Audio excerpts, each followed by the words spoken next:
Yes, good morning. This is April 16th, 2022. The tax filing season is over for us. I was supposed to go on run to the sun, but I was so tired from the tax office, I kept thinking, no, I need to sleep more.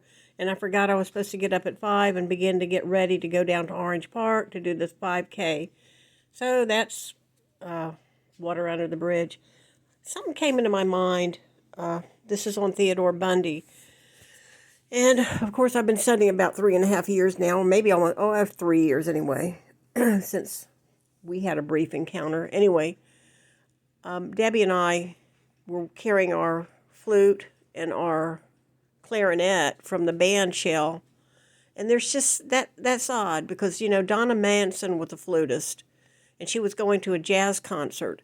I've got a stream of things that somehow I don't know about the circuitry of the mind, but I think maybe Bundy had a resentment for one of his sisters who maybe got to play music or go to choir or do something, and they said, no, we're going to let Linda, that was one of his sister's name, the oldest sister, only 5 or 6 years younger than him, we're going to let her go to choir or band, and this year we can't afford the uniforms for your baseball or something. Who knows?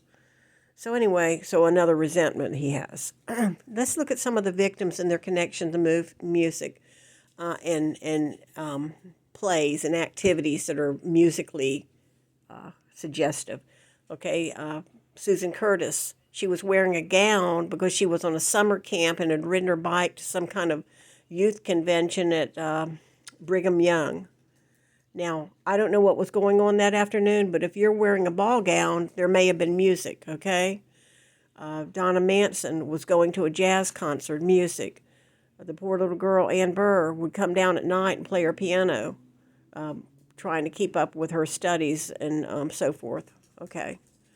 The first victim was a dancer, which you have to have rhythm and music to bring on the dance because there's cadence. There's a number in music: 1, 2, 3, 4, 1, 2, 3, 4, 2, 2, 3, 4, 2, 2, 3, 4, 5, whatever. And so there's dance has to have music. And the Hance girl, the very first victim that had the terrible things happen to her, and went on to live a normal life as an accountant, basically. The next victim was Linda Healy. She liked to sing. She was a radio personality. She loved to sing, and her sister said she would just burst out and sing, and she'd sing the same song over and over again. So music. Brenda Ball was in a nightclub and talked to a band member about catching a ride back to her place, and he said no, he was going in the opposite direction. The customer comes up and said, no, I'm sorry, So he probably regrets that because he could have given the girl a ride home. But anyway, band, music, music, music, music. Ann Burr. Not the only one. The only two I can't find is Kathleen Parks and Susan Rancart, but they were out of the way. I'm not saying they're all music connected, but there's Chi Omega. The Sherrods was next door, and he said, oh, yeah, they were playing disco. It was a disco, but that's music, and it was going on.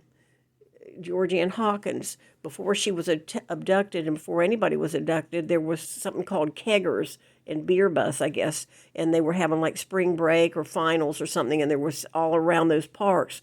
I imagine people played the guitar or turned their car radio on, and music might have streamed out of the windows because it's the finals. So somewhere around in that vicinity, they were having something called Beer Bus. Well, there's got to be music. Lake Sammamish, there was a band shell, and even in the videos, you can see they're playing old-timey music, and there were radio advertisements with music. Linda Haley's radio station would have had music on the advertisements. Even if it was a news radio, it would have had music. He mentions music. Reporter went to interview him, and he had Jones College radio playing classical music. In his prison cell. I'm trying to think now, slow me down a little bit. Let me think. Some of them, no. When he went way out of his way, there wasn't music connection.